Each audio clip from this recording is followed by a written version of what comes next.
for joining me here on So Stitch Hex. Today, I'm Lydia Deets, and we're going to be talking about pop culture and Techno-Witchcraft. So, like, think Techno from the Weeks. So, digital and magical. But how do we apply that to the real life? Well, one of the ways is with our phones. You don't think about it, but we use our phones every day. We take pictures, we text each other, we take videos, and we make big collages on like Pinterest.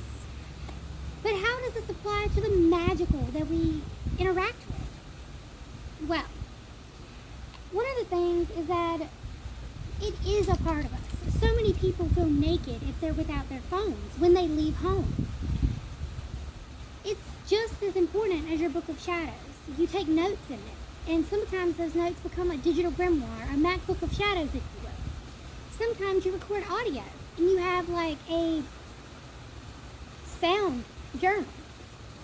You can use your phones to do so many things, and like it can allow you to do things you wouldn't be able to do in real life. If you imagine you're in the broom closet and you're not allowed to have a shrine or an altar to the deity of your choice. You can't honor the gods that you love and that you want to show thanks for their existence. What you can do is go into Minecraft or like a blocks game and build a shrine in there. In there it's just cute architecture. No one has to know. It's a way for someone who isn't privileged enough to be out of the broom closet to be able to express themselves and to honor their deities in their own fashion.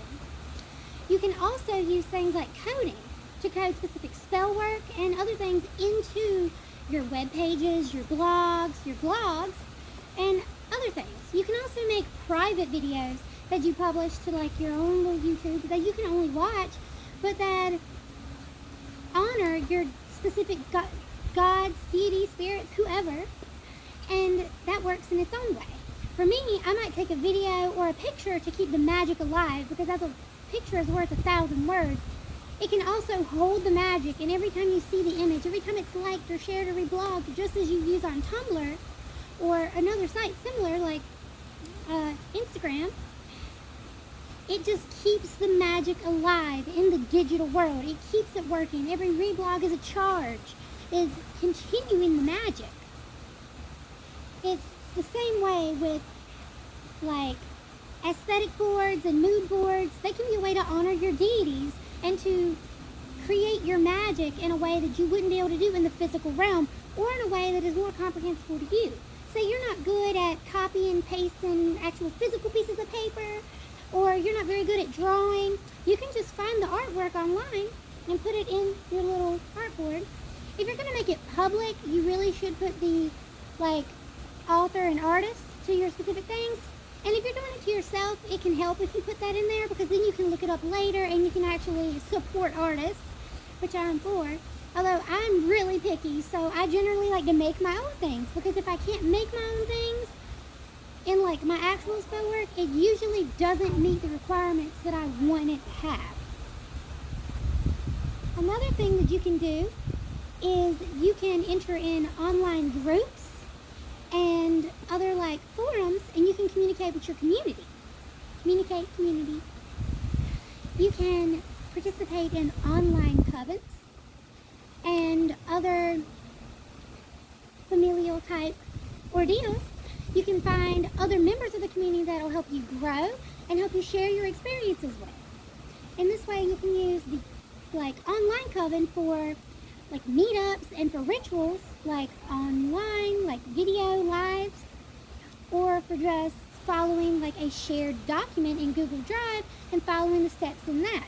It is still a way to keep it alive and connected to your community, even if you're not actively physically present with the other individuals.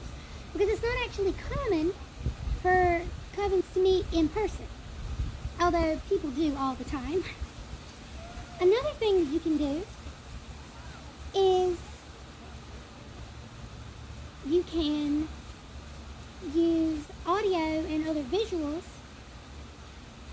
to write all your craft. And so by incorporating all of these things, you're able to use a different medium that is more modern and is more evolving. It is more present.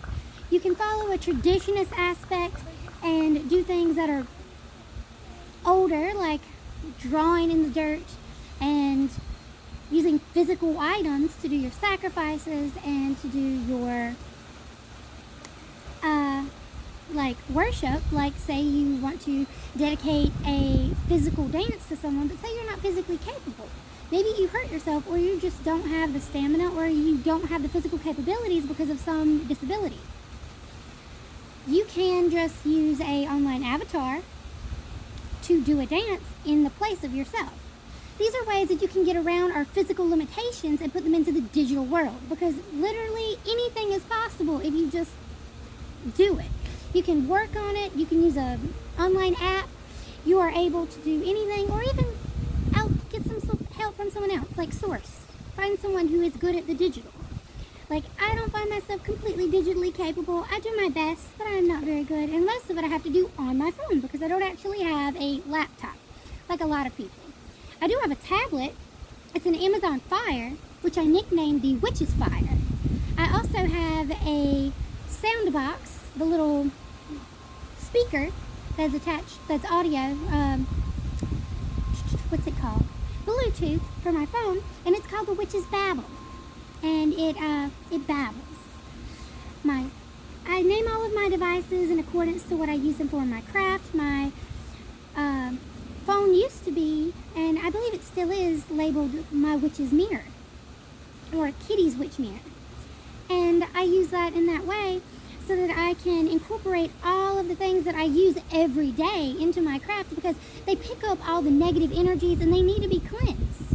If you're using your phone to fill out your resume, to put in for a new job, or if you're using it to check your schedule on the regular in your bank account, or if you're using it for sales, like on your own personal Etsy or a Patreon, you really need to incorporate a blessing for money into your phone. It's not required, but it's thoughtful and it makes sense.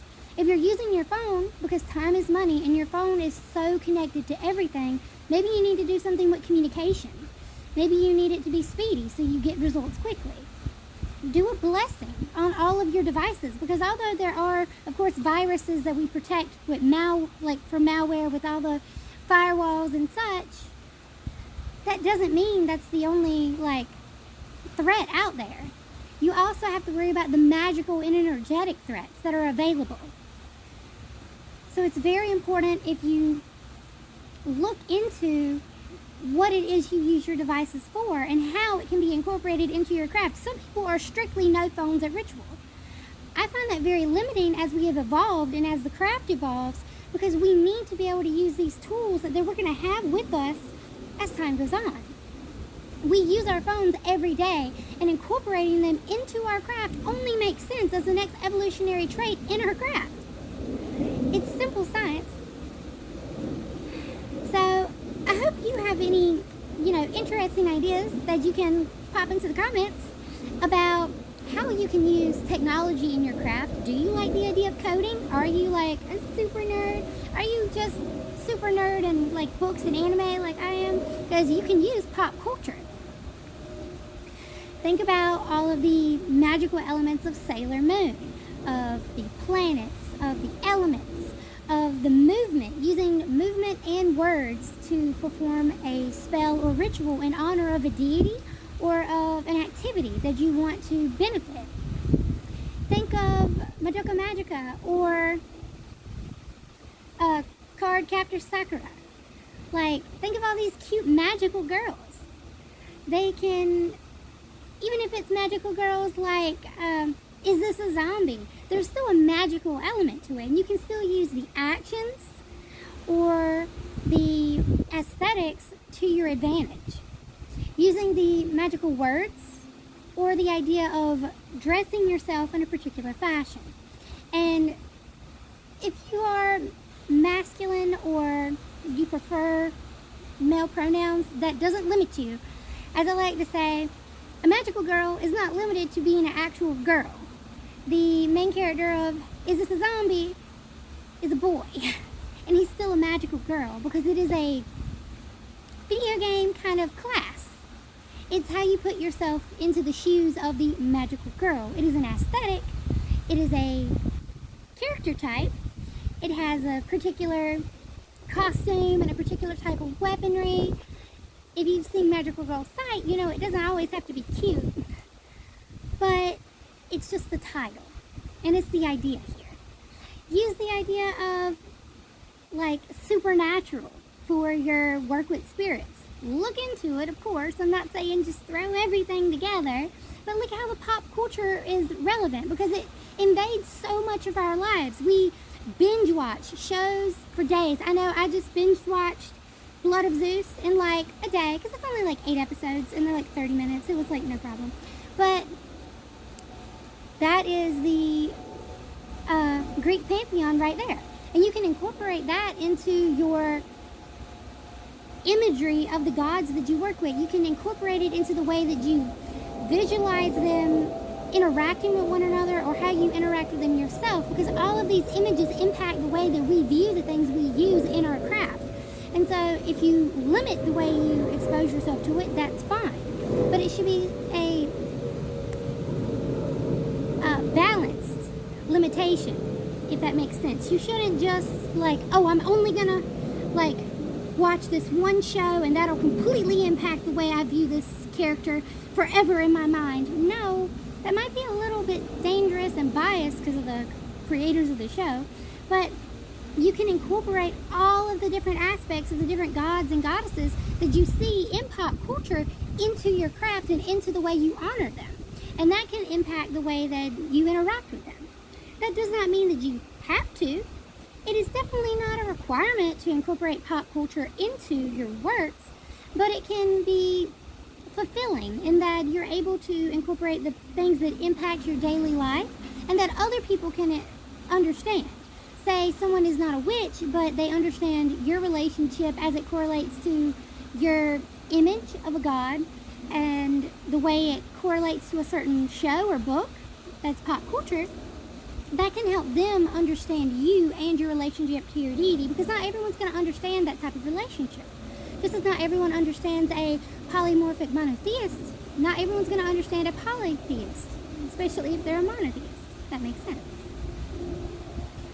So think about the ways that you can incorporate pop culture and technology into your craft. Think about the many possibilities that it can expand the way you do magic, and it can expand the way that you express yourself and that you express your devotion, if you do offer devotion to your spirits and deities.